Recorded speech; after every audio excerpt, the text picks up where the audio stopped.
वज़ीर दिफा राजनाथ सिंह की मौजूदगी में पहला मुकामी हल्का लड़ाका हेलीकॉप्टर फिजाइया में किया गया शामिल। वज़ीर दिफा ने ताकत, ज़बरदस्त रफ्तार और ज़बरदस्त हमले वाले LCH की शमूलियत को करार दिया दिफाई साजो सामान की तैयारी में खुद इन्हिसारी की जानिब एक बड़ा कदम। कहा, फिजाइये की सलाहियतों में इजाफे के साथ साथ कौमी सलामती के लिए हमेशा चौकस रहना हमारी अहम जिम्मेदारी। वज़ीर दिफा ने हल्का लड़ाका हेलीकॉप्टर में की परवाज़। फ़िज़ाइया के सरबराह air chief marshal BR Chaudhary ने LCH को दुनिया में अपने ज़ुमरे के तमाम लड़ाका हेलीकॉप्टरों में करार दिया बेहतरीन। फ़िज़ाइया के सरबराह ने कहा, इस हेलीकॉप्टर ने हिमालयाई खित्ते में भी खुद को किया है साबित। जोधपुर में पहले देसी साख्ता लाइट कॉम्बैट हेलीकॉप्टर। LCH की शमूलियत की तकरीब में तमाम मौजूदीन के साथ CDS जनरल अनिल चौहान भी रहे मौजूद।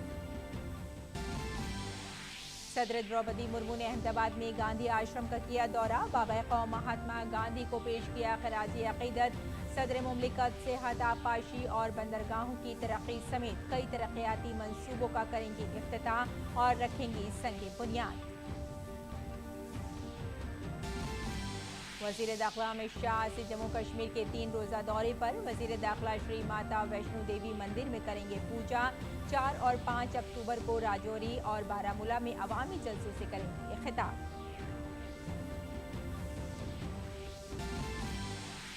वज़ीर ख़ारजा डॉक्टर एस जयशंकर 5 से 11 अक्टूबर तक न्यूजीलैंड और ऑस्ट्रेलिया का करेंगे दौरा। ऑकलैंड में वज़ीर ख़ारजा नानिया महोता के साथ करेंगे 2 तरफ़ा मीटिंग। न्यूजीलैंड में भारतीय निजात पहली वज़ीर प्रियंका राधाकृष्णन से भी करेंगे मुलाकात। कैमरा और सिडनी के दौरे में वज़ीर ख़ारजा अपने हममंसब पेनी वोंग के साथ करेंगे 13वीं वज़राए ख़ारजा फ्रेमवर्क डायलॉग के खाके पर तबादला ख्याल। भारतीय फ़िज़ाई हुदूद में ईरानी जहाज़ में बम होने की खबर के बाद मची अफरा तफरी। तैयारे ने चीन में की महफूज लैंडिंग। तैयारे को दिल्ली में उतरने की नहीं दी गई इजाज़त। भारतीय एजेंसियां इत्तला मिलते हुई अलर्ट। फ़िज़ाइया ने 2 जंगी तैयारे ताक़ुब में लगाए। आज महाअष्टमी के दिन मंदिरों में है अक़ीदतमंदों का हुजूम। आज की जाती है देवी दुर्गा की 8वीं शक्ल महागौरी की पूजा।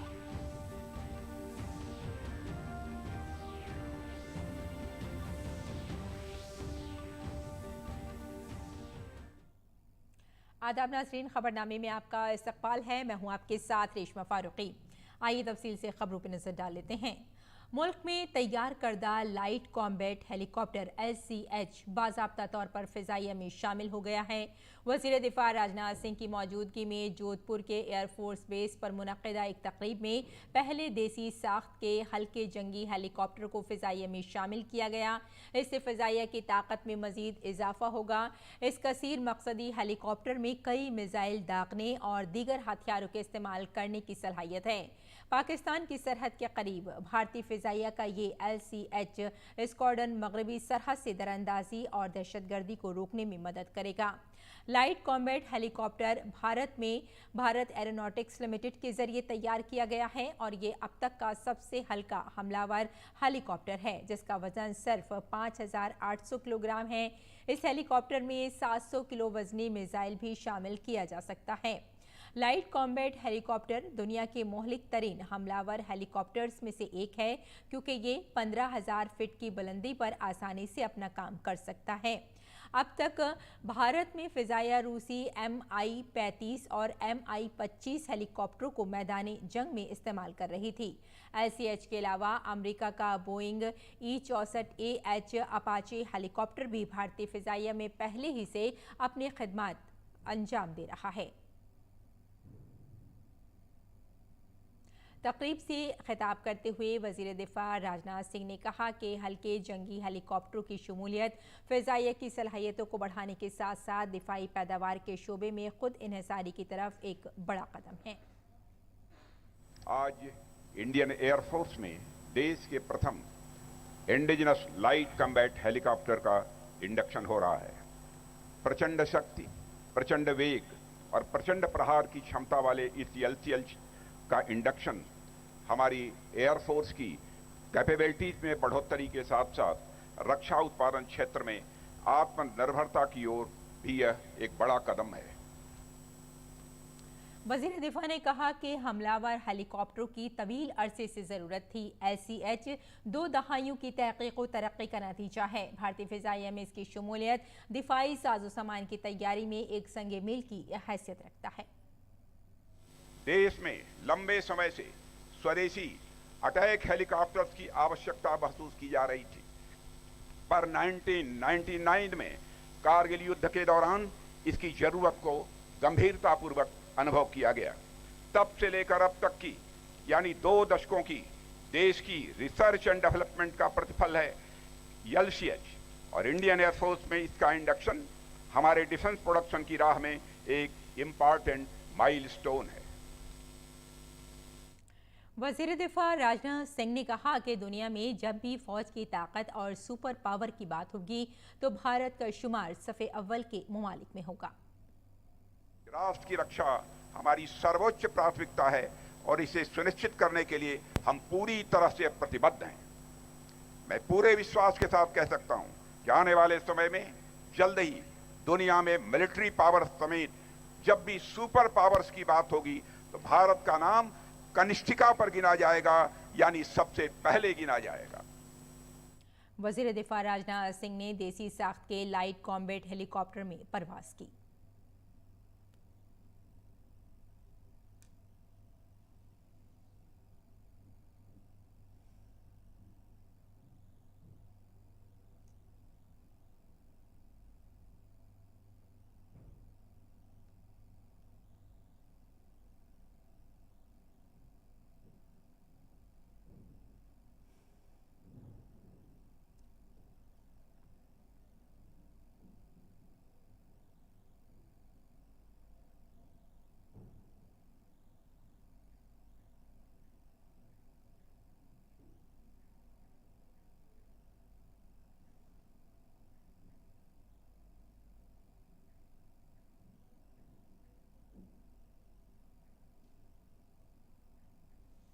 दुनिया का पहला मुल्की साख्त का अटैक हेलीकॉप्टर बाज़ाब्ता तौर पर आज फिजाइया के बेड़े में शामिल हो गया।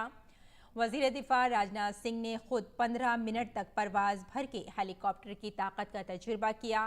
टेक ऑफ के बाद वजीर दिफा ने कहा कि इसमें कारगिल से कन्याकुमारी तक परवाज करने की सलाहियत है और ये रात के वक्त भी अपने हदफ को निशाना बना सकता है।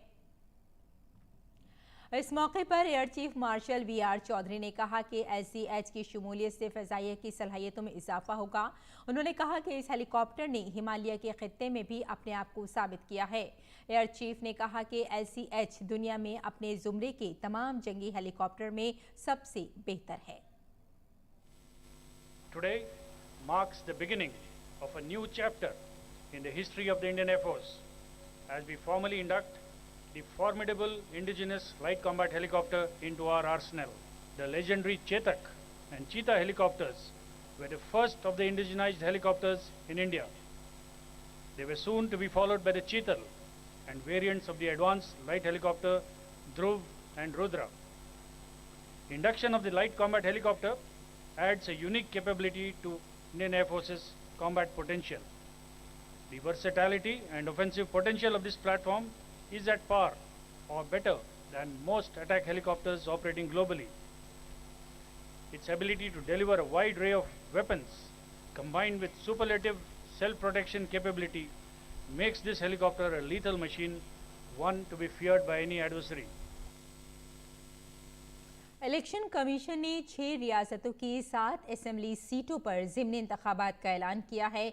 जिन असेंबली सीटों पर ज़िमनी इंतखाबात होने हैं उनमें बिहार में मुकामा और गोपालगंज, महाराष्ट्र में अंधेरी ईस्ट, उत्तर प्रदेश में गोला गोकरनाथ, हरियाणा में आदमपुर, तेलंगाना में मोनोगोड और उड़ीसा के दामनगर शामिल हैं। नोटिफिकेशन रवा माह की 7 तारीख को जारी किया जाएगा। वोटिंग 3 नवंबर को होगी और वोटों की गिनती 6 नवंबर को होगी।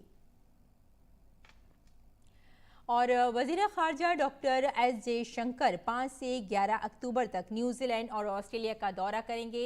ये वजीर खारजा का न्यूजीलैंड का पहला दौरा होगा। वजीर खारजा एस जयशंकर 6 अक्टूबर को न्यूजीलैंड की वजीर आजम जेसिंडा आर्डन के साथ ऑकलैंड में एक तकरीब में शिरकत करेंगी, जिसमें भारतीय कम्युनिटी के अरकान को उनकी गैर मामूली कामयाबियों के लिए एजाज दिया जाएगा। दोनों रहनुमा न्यूजीलैंड में आज़ादी का जश्न मनाने और उसकी नुमाइश के लिए इंडिया एट 75 डाक टिकट जारी करेंगे। वजीर खारजा Modi at 20 dreams meet delivery उन्वान वाली एक किताब का इजरा करेंगे। सिख बरादरी के साथ वजीर आजम नरेंद्र मोदी के खुसूसी ताल्लुकात को जाहिर करने वाली एक किताब heart felt the legacy of faith का भी इजरा किया जाएगा। वजीर खारजा एस जयशंकर ऑकलैंड में न्यूजीलैंड के वजीर खारजा नानाया महोता के साथ 2 तरफा मीटिंग करेंगे, ताकि हमारे ताल्लुकात के तमाम पहलुओं का जायजा लिया जा सके। वो कम्युनिटीज़ और रज़ाकाराना शोबे, तनव्वुर, शमूलियत और नस्ली बिरादरियों की वज़ीर प्रियंका राधाकृष्णन से भी मुलाकात करेंगे। प्रियंका न्यूजीलैंड में पहली भारतीय निजात वज़ीर हैं। जयशंकर वहाँ कई मेंबरान पार्लियामेंट और बिजनेस कम्युनिटी के साथ साथ बैरून मुल्क मुकीम भारतीयों और भारतीय तलबा से भी बातचीत करेंगे। वेलिंगटन में वो भारतीय हाई कमीशन की नई तामीरशुदा इमारत का इफ्तिताह करेंगे। वज़ीर खारजा ऑस्ट्रेलिया में कैनबरा और सिडनी जाएंगे। वज़ीर खारजा का इस साल ऑस्ट्रेलिया का ये दूसरा दौरा होगा। वज़ीर खारजा ने पहला दौरा मेलबर्न में फरवरी 2022 में क्वाड वज़राए खारजा की मीटिंग में शिरकत करने के लिए किया था। वज़ीर खारजा अपनी हममनसब पेनी वोंग के साथ 13वें वज़राए खारजा फ्रेमवर्क डायलॉग का खाका तैयार करेंगे। वज़ीर खारजा ऑस्ट्रेलिया के नायब वज़ीर आज़म और वज़ीर दिफा रिचर्ड मार्स से भी मुलाकात करेंगे। वो सिडनी में लुई इंस्टीट्यूट समेत ऑस्ट्रेलियाई बहरिया, मीडिया और थिंक टैंक से भी बातचीत करेंगे। और सदर जमहूरिया द्रौपदी मुर्मू गुजरात के 2 रोज़ा दौरे पर हैं। बतौर सदर उनका गुजरात का ये पहला दौरा है। सदर जमहूरिया ने आज अहमदाबाद में साबरमती आश्रम का दौरा करके अपने दौरे का आगाज़ किया। सदर जमहूरिया ने गांधी आश्रम का दौरा किया और बाबा कौम महात्मा गांधी को खराज अक़ीदत पेश किया। इस दौरान वज़ीर आला भूपेंद्र पटेल मौजूद रहे। सदर जमहूरिया ने आज GMERS गांधीनगर में सेहत, आपाशी, पानी की फराहमी और बंदरगाह की तरक्की से मुताल्लिक़ 1330 करोड़ के मुख्तलिफ प्रोजेक्टों का इफ्तिताह किया और संग बुनियाद रखा। सदर जमहूरिया ने इस मौके पर कहा कि इससे रोज़गार के मौक़े पैदा होंगे और किसानों और सनअतकारों को फ़ायदा होगा। इस परियोजना में स्वास्थ्य, मेडिकल एजुकेशन, सिंचाई, सड़क निर्माण तथा शिपिंग और वाटरवेज से जुड़ी विभिन्न प्रोजेक्ट्स हैं। मैं इन सभी प्रोजेक्ट्स की सफलता की कामना करती हूँ। इन परियोजनाओं से रोजगार के नए अवसर पैदा होंगे तथा हमारे किसान भाई बहनों, छोटे व बड़े उद्यमियों को व्यापार के और अधिक अवसर मिलेंगे। और ईरान के तेहरान से चीन जाने वाली महान एयर की परवाज़ में बम की खबर से हलचल मच गई। दरअसल पुलिस को कॉल के ज़रिए इत्तला मिली कि फ़्लाइट में बम है। कॉल मौसूल होने के बाद परवाज़ को फौरी तौर पर लैंड कराने की कोशिश की गई। फ़्लाइट नंबर 581W तेहरान से चीन के शहर ग्वांगझू जा रही थी। ये तैयारा भारतीय फ़िज़ाइया हुदूद में था। पायलट ने पहले तैयारे को दिल्ली में उतारने की इजाज़त मांगी। तैयारे में बम की इत्तला दिल्ली ATC को दी गई। इसके साथ ही दिल्ली एयरबेस पर उतरने की इजाज़त मांगी गई। तैयारे को उतरने की इजाज़त नहीं दी गई। इसके बाद उसके ताक़ुब में 2 सुखोई तैयारे तैनात किए गए, ताहम बाद में उसे चीन की तरफ जाने की इजाज़त दे दी गई। अब ये तैयारा ग्वांगझू में महफूज तरीके से उतर चुका है, जिसके बाद भारत, पाकिस्तान, ईरान, अफ़गानिस्तान और चीन की सिक्योरिटी एजेंसियों ने राहत की सांस ली है। दक्कन हेराल्ड में शाये होने वाली एक मीडिया रिपोर्ट में दावा किया गया है कि मरकज़ी हुकूमत अक़लियती उमूर की वजारत को ख़त्म करके उसे समाजी इंसाफ और तफ़वीज़ इख्तियारात की वजारत में ज़म कर सकती है। PIB फैक्ट चेक ने इस दावे को जाली करार दिया है। PIB फैक्ट चेक टीम ने वाज़ेह किया कि मरकज़ी हुकूमत को ऐसी कोई तजवीज़ ज़ेर गौर नहीं है। उत्तर प्रदेश के भदोई की औराई कोतवाली से थोड़ी दूर नरथवा में वाक़े एकता दुर्गा पूजा पंडाल में इतवार की रात तकरीबन 8 बजे आरती के वक्त ज़बरदस्त आग लग गई। मुकामी लोगों और एनी शाहिदीन के मुताबिक हादसे में 5 शख्स हलाक और 60 से ज़ायद अफराद जख्मी हो गए। झुलसने वालों में ख़वातीन और बच्चे ज़्यादा हैं, जिन्हें CHC और प्राइवेट अस्पतालों में दाखिल कराया गया है। हादसे की इत्तला मिलते ही DM, SP व दीगर अफसरान और फायर ब्रिगेड मौके पर पहुंच गई। और हर साल अक्टूबर महीने के पहले पीर को वर्ल्ड हैबिटेट दिन के तौर पर मनाया जाता है। इस साल की थीम है mind the gap, leave no one and place behind. ये दिन शहरों और इंसानी बस्तियों में बढ़ते हुए अदम मसावात और चैलेंजों को दूर करने के लिए मनाया जाता है। ये वही मसाइल हैं जो अक़वाम मुत्तहिदा के CCC यानी कोरोना वायरस, क्लाइमेट यानी आबो हवा में तब्दीली और क्राइसिस यानी बहरान की वजह से बढ़ गए हैं। साथ ही ये दिन पनाह हासिल करने के बुनियादी हक की वजाहत के लिए भी मनाया जाता है। इसके पीछे सोच ये है कि ज़मीन पर हर शख्स एक अच्छे घर का मुस्तहिक है। नई दिल्ली के विज्ञान भवन में मुनक़िदा आलमी हैबिटेट डे के मौके पर शहरी रिहाइश के मरकज़ी वज़ीर हरदीप सिंह पुरी के साथ रियासती वज़ीर कौशल किशोर और वजारत के सेक्रेटरी मौजूद रहे। अक़वाम मुत्तहिदा के नुमाइंदे की शक्ल में अक़वाम मुत्तहिदा के राब्ताकार शोम्बी शार्प भी मौजूद रहे। प्रोग्राम में मरकज़ी वज़ीर ने हैबिटेट डे पर मबनी कई किताबों का इजरा किया। इसके साथ ही माजूर बच्चों को भी एजाज़ से नवाजा गया। इस मौके पर बात करते हुए मरकज़ी वज़ीर ने कहा कि भारत अक़वाम मुत्तहिदा के तरक्की के 17 अहदाफ को पूरा करने के साथ साथ आम लोगों के बुनियादी मसाइल को पूरा करने की तरफ बढ़ रहा है। अगली खबर की जानिब रुख करते हैं। कुछ सज़ा याफ्ता कैदी भले ही जेल से बाहर ना निकल पाएं, लेकिन उनकी आवाज़ें जेल की सरहदों से बाहर नाबीना अफराद के लिए एक रहनुमाई का काम अंजाम दे रही हैं। अहमदाबाद की साबरमती मरकज़ी जेल के कैदियों ने पहली जमात से 12वीं जमात के नाबीना तालिबे इल्मों के लिए नॉवेल और तारीख़ की 3000 किताबों की ऑडियो रिकॉर्डिंग की है। नाबीना अफराद इन ऑडियो किताबों से फैज़याब हो रहे हैं।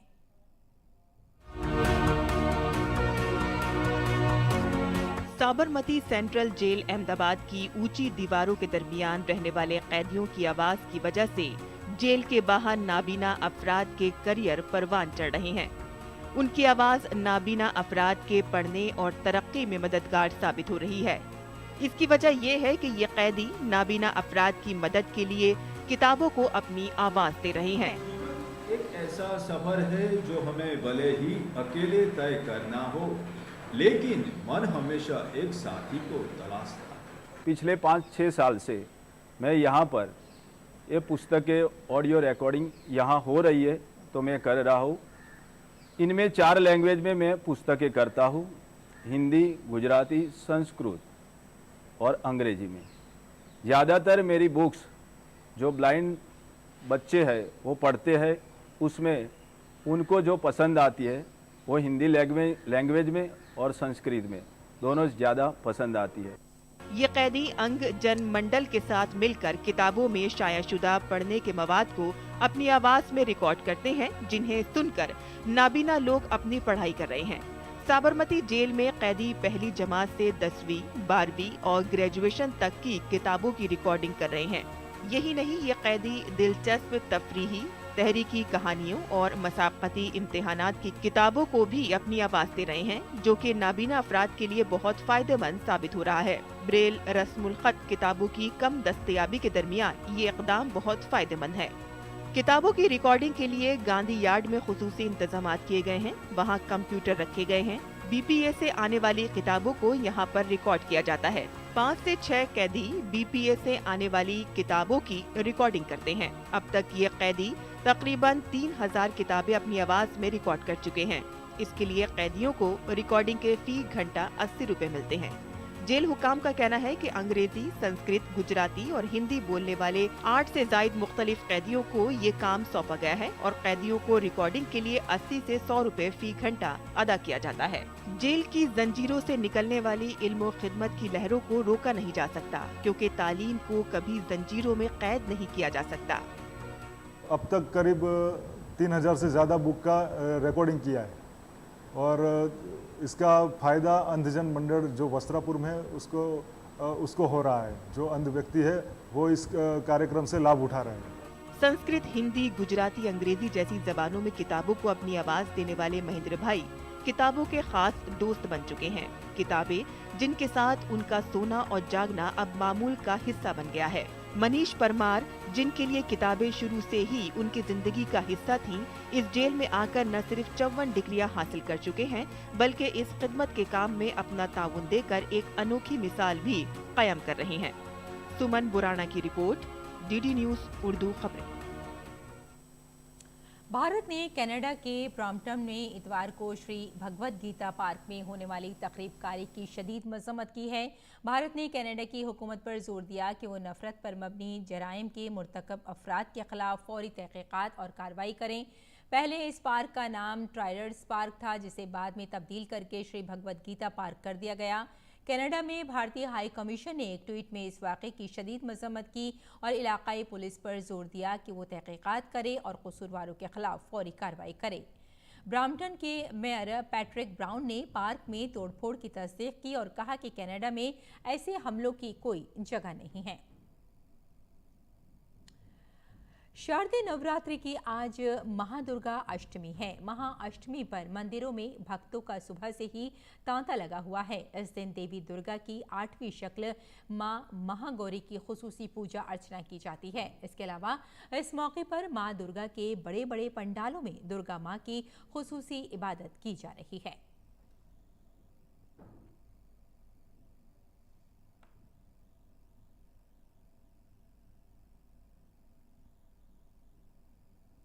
वज़ीर आज़म नरेंद्र मोदी ने महाअष्टमी की मुबारकबाद दी है। अपने ट्वीट में वज़ीर आज़म ने ख्वाहिश की कि माँ महागौरी हर एक की ज़िंदगी में खुशबख्ती, खुशहाली और कामयाबी लाएं। वज़ीर आज़म ने अपने मुबारकबादी पैगाम में एक आरती भी शेयर की है।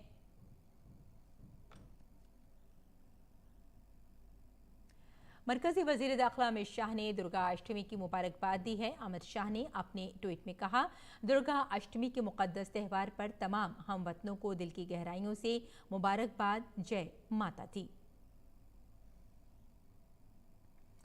और अब बात खेलों की। कौमी खेलों में आज मर्दों की 10,000 मीटर दौड़ का तलाई तमगा सर्विसेज के गुलवीर सिंह ने जीता है और गुलवीर ने फाइनल लैप में सबकत हासिल करते हुए पहला मुकाम हासिल किया। उन्होंने 28 मिनट 54.29 सेकंड में दौड़ मुकम्मल की। उत्तर प्रदेश के अभिषेक पाल ने दूसरी पोजीशन हासिल करके चांदी का तमगा हासिल किया और सर्विसेज के ही कार्तिक कुमार ने कांसे का तमगा हासिल किया।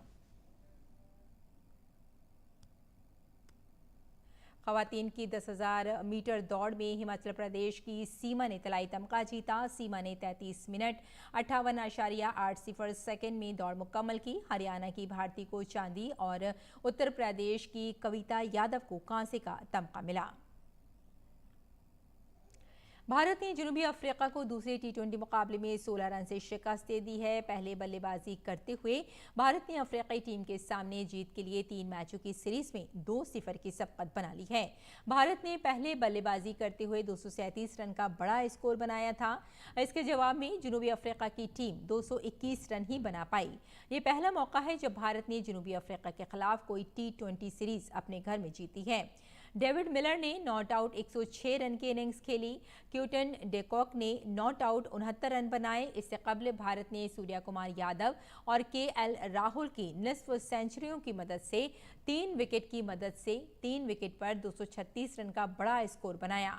सूर्या कुमार ने 61 और राहुल ने 57 रन की इनिंग खेली। कोहली ने नॉट आउट 49 रन का ताउन किया। और बुलेटिन के आखिर में आपको छोड़े जाते हैं गुलामी, रिफ्यूजी, LOC और बॉर्डर जैसी सुपरहिट फिल्में बनाकर सभी का दिल जीतने वाले राइटर, डायरेक्टर और प्रोड्यूसर JP दत्ता की फिल्मों के कुछ सदाबहार नगमों के साथ। आज वो अपना 73वां यौम पैदाइश मना रहे हैं। आप उनसे महसूस हों और हमें यहीं इजाज़त दें। आदाब।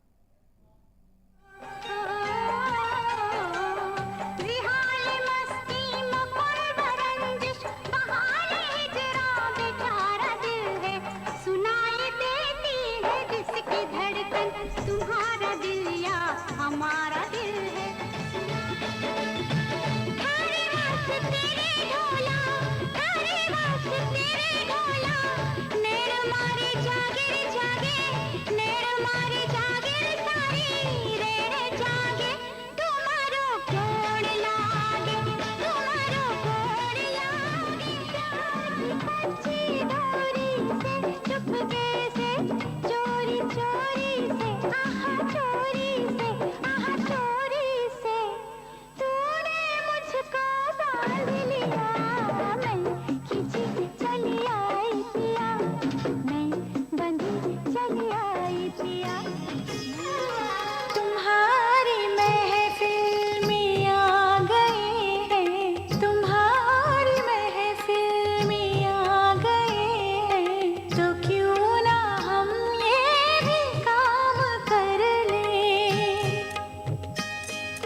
से आते हैं हमें तड़पाते हैं, तो चिट्ठी आती है तो पूछे जाती है कि घर कब आओगे, कि घर कब आओगे, लिखो कब आओगे कि तुम